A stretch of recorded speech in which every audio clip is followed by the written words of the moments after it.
어떤 일을 할 때 기본적으로 세 가지가 늘 필요하다고 생각합니다.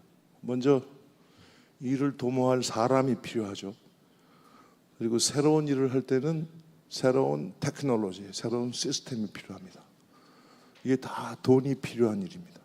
그래서 돈이 변화를 이끄는 아주 중요한 축이다.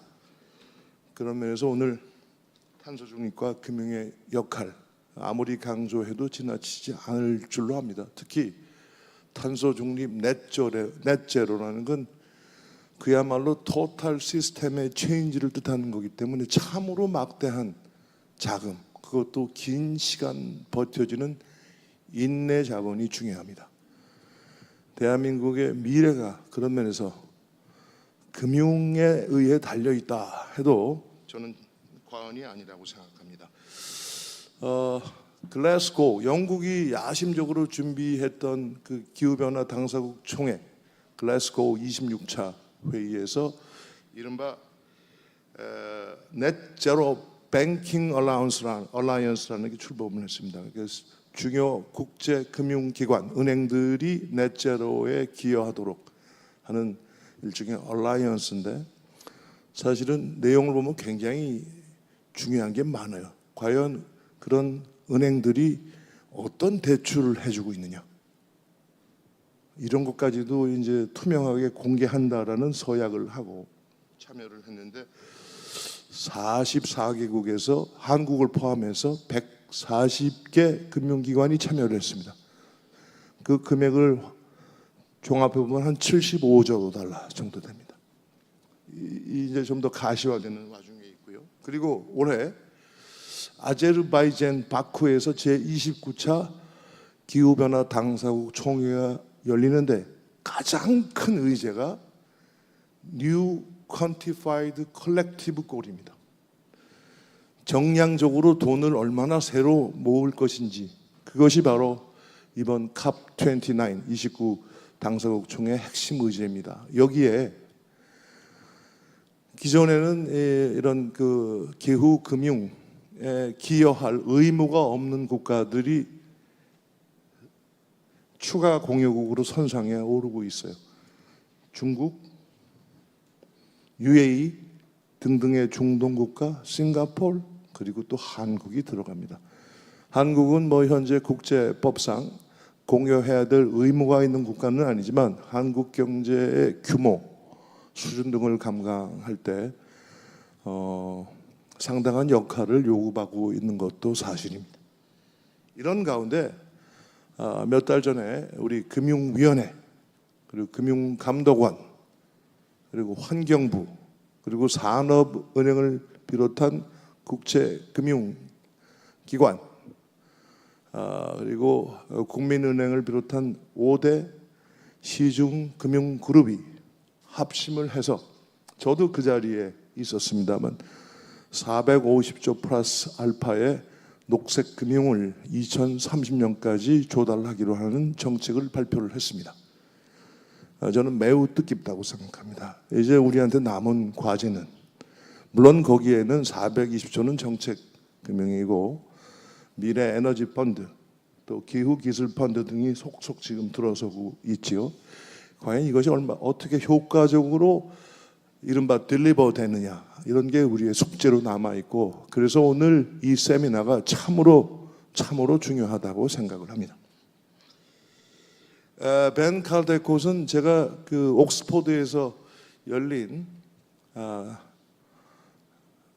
그린 파이낸스 세미나에 참여를 해서 좀 알게 됐는데, 이런 변화를 일으키는데 크게 세 가지가 중요하다고 합니다. 먼저 금융 당국, 금융 규제, 금융 감독할 수 있는 정부의 역할이 일단 중요하고요.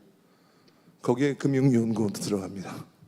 두 번째는 이제 금융회사들, 우리는 금융기관이라고 표현하지만 어쨌든 금융회사들이 변화를 이끌어 나가야 되고, 이것이 실물 경제로 연결되어야 한다. 그게 바로 그린 파이낸스의 트리니티, 삼위일체다. 그래서 우리 탄노기에서 우리 주대영 차장, 민상기 국장 나와 계십니다만, 실물 경제랑 이걸 어떻게 연결시킬 것인가. 이게 이제 하반기에 중요한 숙제가 되어 있습니다. 특히 이제 보면은 주도적인 정책 금융기관의 역할이 대단히 중요한데, 유럽에는 유럽 투자은행이라는 게 있고요. 영국은 일찌감치 그린뱅크를 만들었다가 이제 민간에 매각을 하고 다시 영국의 인프라뱅크를 만들었습니다. 독일은 독일 재건은행이 그 역할을 하고 있고요. 그리고 얼마 전 우리 박형건 부서장님 잘 아시겠지만 미국도 그린뱅크, 미국답지 않지만 또 그런 걸 만들었습니다. 상당한 규모로. 근데 미국 그린뱅크 역할을 보면 프로젝트 지원도 지원이지만 커뮤니티 지원, 이른바 전환금융의 역할이 대단히 중요한 역할을 하고 있다, 이런 걸 우리가 알 수 있겠습니다. 자, 그러면 미국은 이제 대선 결과 모두 주목하고 있는데, 얼마 전에 그 USTR에 기후와 금융을 총괄하는 실장이 한국에 와서 제가 만났습니다. 공화당, 민주당 공이 가져가고자 하는 정책이 하나 있어요. 그거는 외국 기업들이 폴루션, 기후에 대한 영향을 주는 것에 대해서는 비용을 지불하도록 하겠다는 겁니다. 이른바 Foreign Pollution Free Act라는 거예요. 이거는 민주공화 양당의 지원을 받고 있는 거고요. 특히 유럽의 CBAM, 미국은 그걸 하지는 못합니다. 왜냐하면 미국에는 탄소 거래 제도가 없기 때문에, 배출권 거래 제도가 없기 때문에. 하지만 주요 기업들의, 주요 산업의 탄소 집약도에 관한 데이터는 초당적으로 요구하는 추세로 가고 있어요. 기후 정책이라는 말을 어떻게 쓸지는 모르지만 선거 결과에 따라서 제가 드리는 말씀은 녹색 금융으로의 방향은 거스릴 수 없는 흐름이 되고 있다, 이런 점을 좀 말씀드리겠습니다. 그럴 경우에 우리 한국은 과연 그런 녹색 금융의 이니셔티브, 조직, 제도는 어떻게 가져가야 할 것인가? 참으로 중요한 질문이라고 생각합니다. 오늘 이 자리가 그런 질문에 대답을 하기 시작하는 중요한 걸음이 될 것이라고 믿습니다. 제가 IMF 초청으로 태국에서 아시아 중앙은행 총재들과의 자리에 초청을 받아서 갔습니다. 심지어 IMF가 이쪽으로 움직이고 있어요. 왜? 구제금융 백날 해줘봤다 기후재난 한 방으로 확 날아간다 이거죠.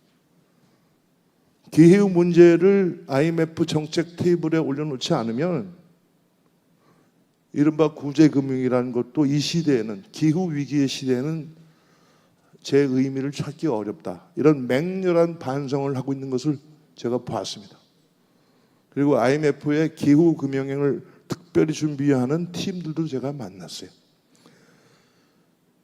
그런 추세를 우리가 면밀히 보고 있어야 된다고 생각하고요.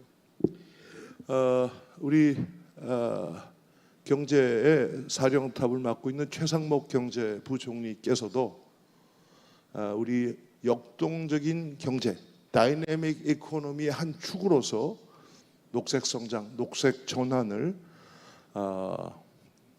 깊이 집어넣겠다, 이런 말씀을 최근에 한 바가 있습니다. 이제 금융은 뭐 흔히 많은 비판을 받죠. 뭐 예대 마진 같고 뭐 이런 소극적인 역할의 그런 차원이 아니라, 선진 제국들을 보면 금융이 나라의 미래를 쉐이프하는 그런 적극적인 역할을 우리는 많이 보아왔습니다. 이제 대한민국의 금융도 지속 가능한 대한민국의 미래를 위해서 큰 역할을 할 수 있고 또 해야 할 때라고 생각합니다. 함께 해주셔서 감사합니다.